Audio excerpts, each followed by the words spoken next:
So good to see you all. My name is Michael Catanzaro. I work on GNOME release team, GNOME security team, WebKit security team.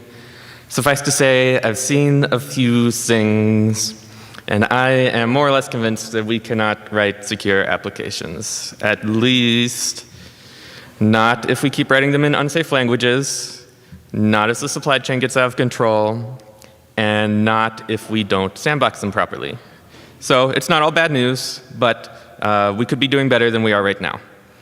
Now, I've made one critical error in preparing this presentation, which is I requested the short time slot instead of the long time slot. So I can't get into as much detail as I prefer, but we've got time to hit all the most important points.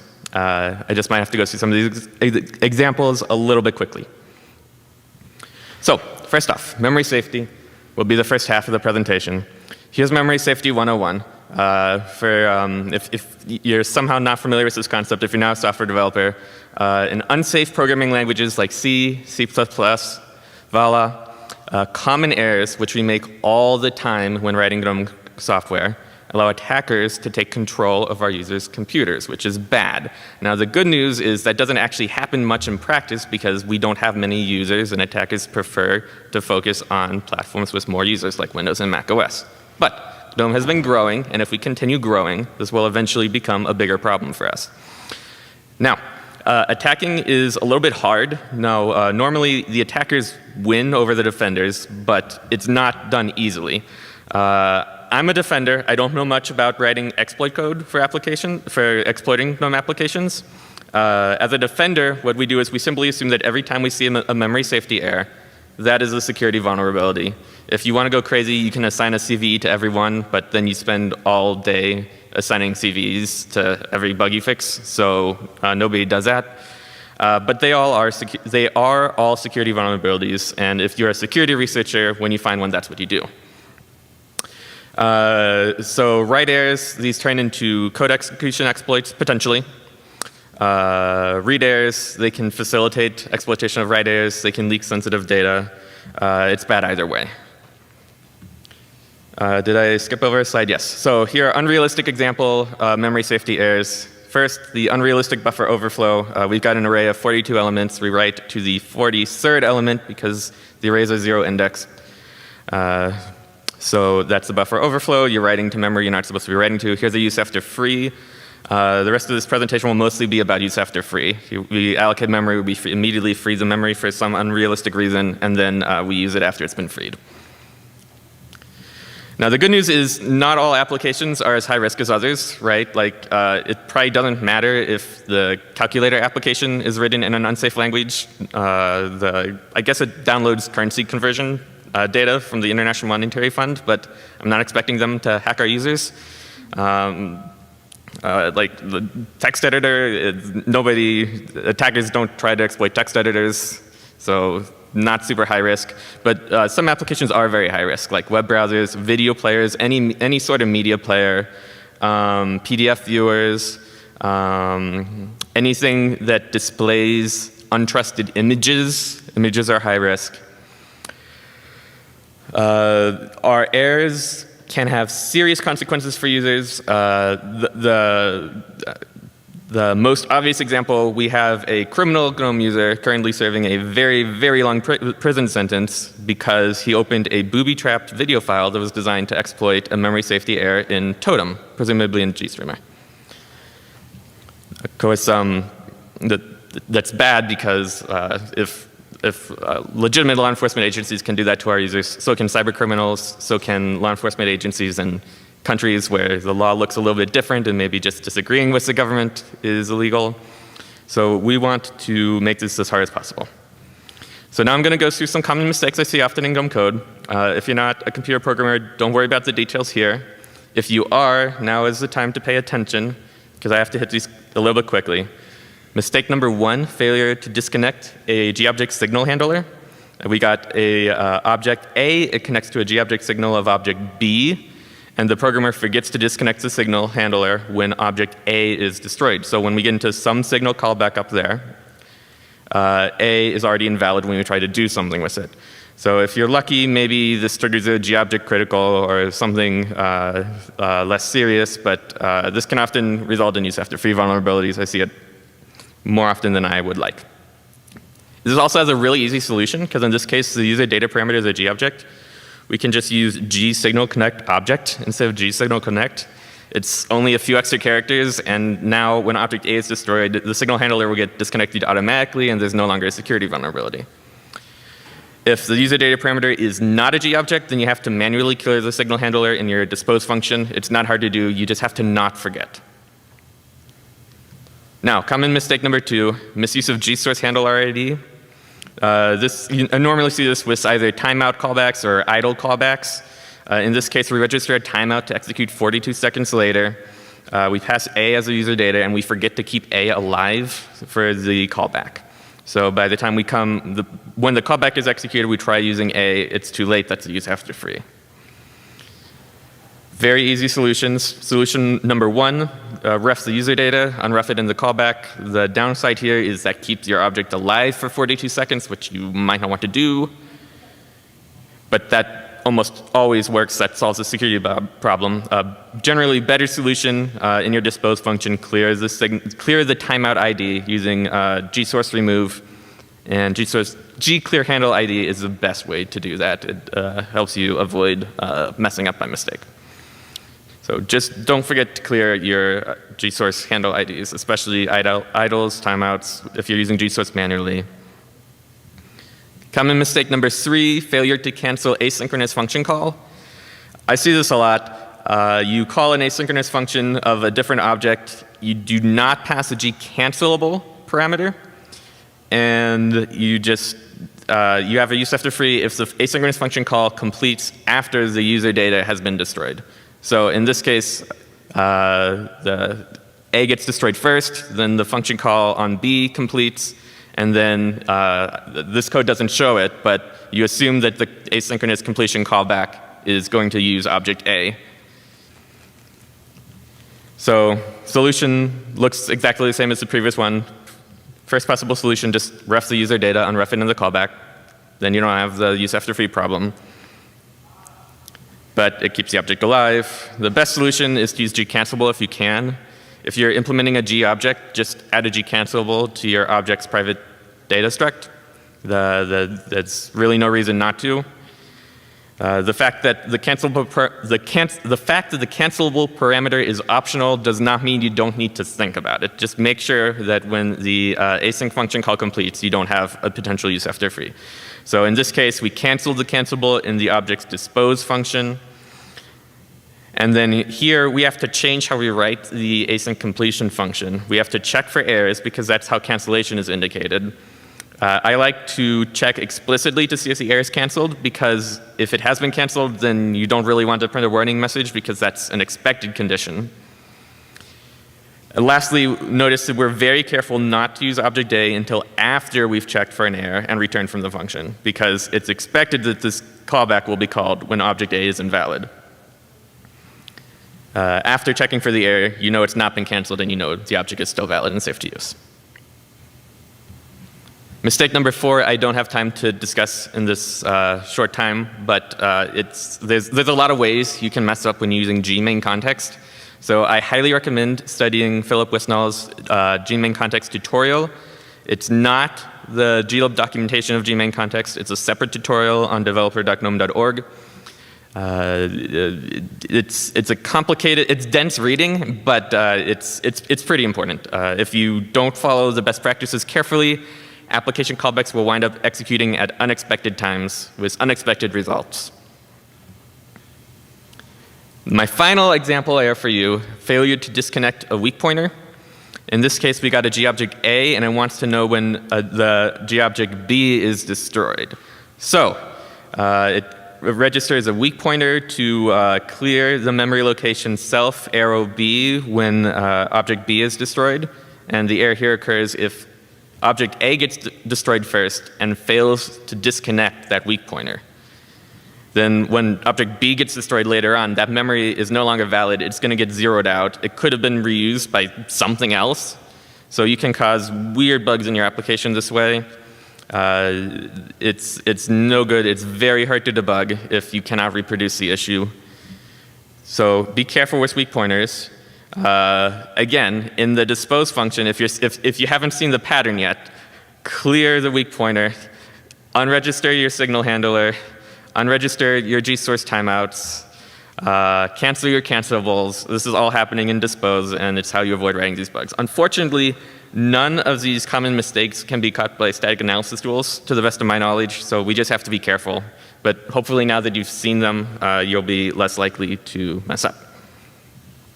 So, some very quick guidance on how to avoid memory safety errors in your C code. The most important rule, sandboxing, Flatpak apps. The Flatpak sandbox is great. I'll talk more about this later. Toolchain hardening. Distributions use hardened compiler flags to make it a lot harder to exploit memory safety errors. You don't really have to think about it. As long as the compiler flags are used, then it makes it a lot harder. Unfortunately, compilers are insecure by default for some reason. Toolchain developers are very conservative, I assume, for some reason. But yeah, if your application is packaged normally by Linux distros, or if you're using Flatpak Builder to build Flatpak applications, then you're picking up hardening flags from the runtime automatically. You don't have to think about it. But if you're doing something custom, or if you're just building your own software locally, Meson is going to give you insecure binaries by default. So that's something to think about. Static analysis tools, these are really important when working with C software, ScanBuild, Coverity. Dynamic analysis tools are great, Address Sanitizer, other sanitizers, Valgrind. If you have code coverage. If you don't have code coverage, then you don't know how much you're actually testing, right? So the more comprehensive your test suite, the more comprehensive your code coverage, the more value you're going to get from dynamic analysis.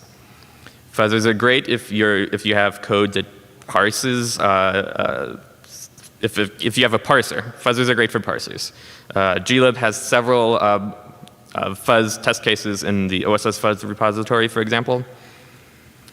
It's a great way to find unexpected bugs. Now, perhaps one of my more controversial recommendations: enable assertions in production if you're willing to do so. Except slow assertions. Don't enable slow assertions, right? Don't add loops to your program to assert stuff. But in general, assertions are pretty quick. You can enable them fearlessly in production if your code isn't broken, and get better bug reports from users when they do get hit. It's also okay. Some developers prefer to leave assertions disabled in production and enable them only in debug builds. That's fine too. But not my recommendation. Critical errors. Do you have the critical errors? These are kind of like soft assertions that don't crash your program. I've recently started experimenting with turning these into fatal criticals using glog set always fatal. I'm very, very happy with this change. I've enabled it in Epiphany in both the UI process and the web process. It has turned up some problems.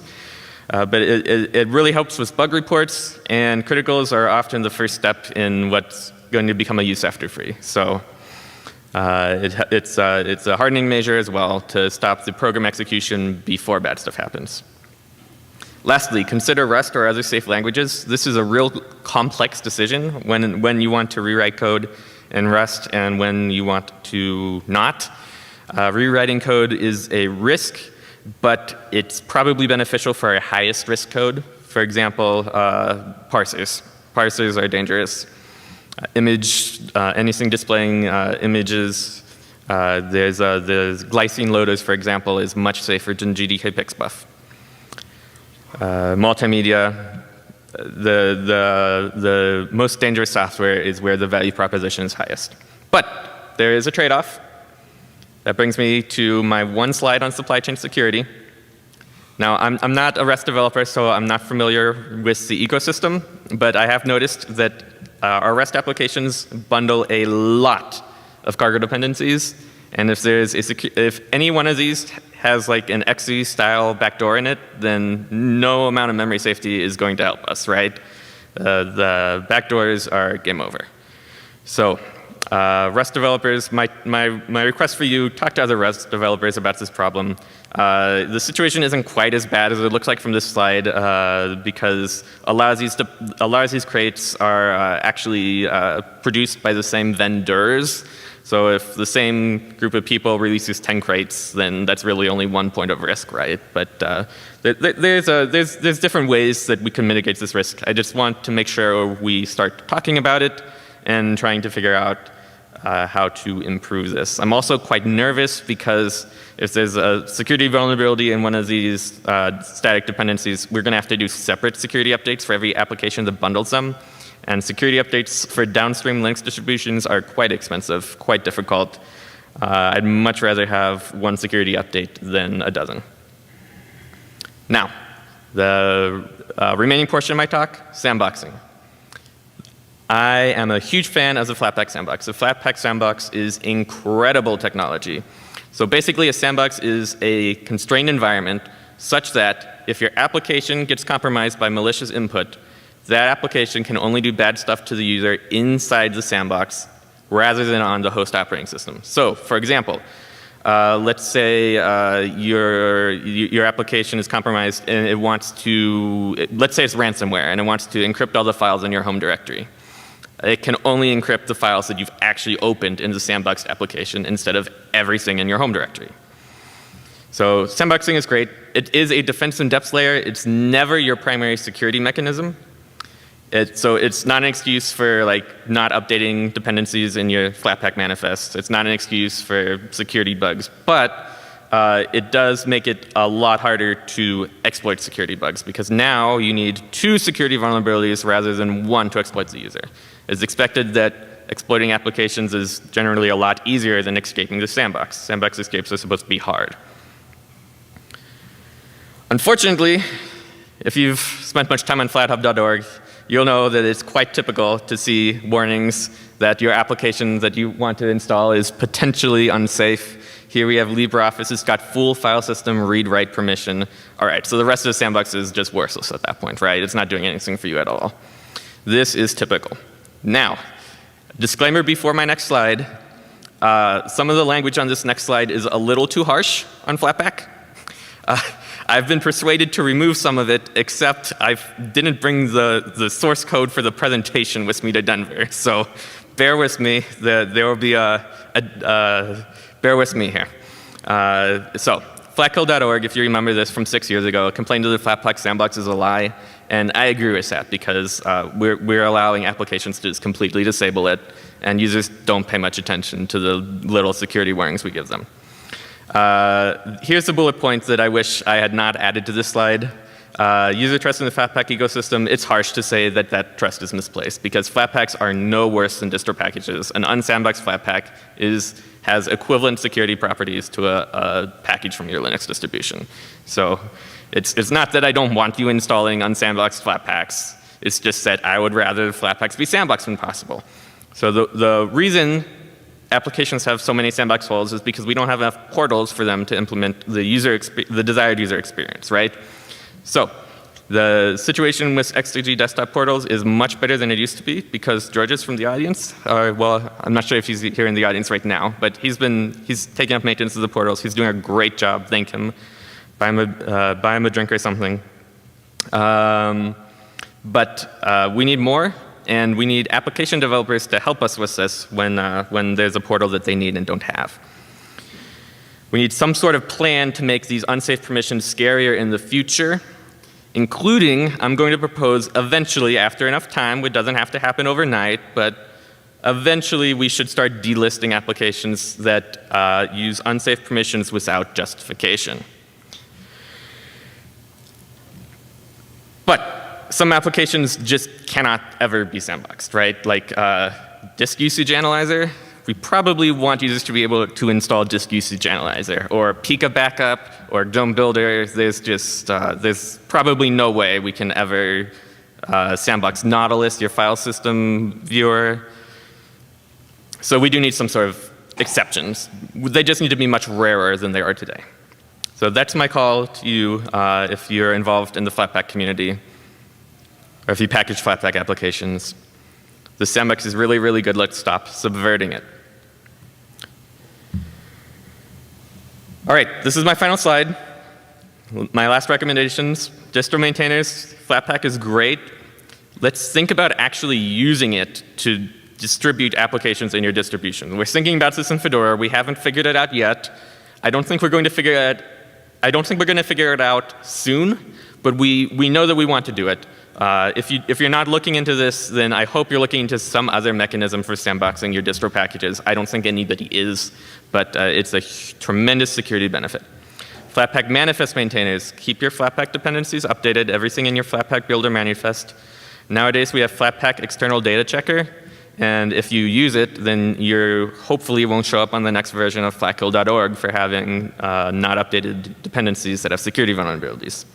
Rust developers, talk to other Rust developers. Let's figure out how to at least keep track of our dependencies better.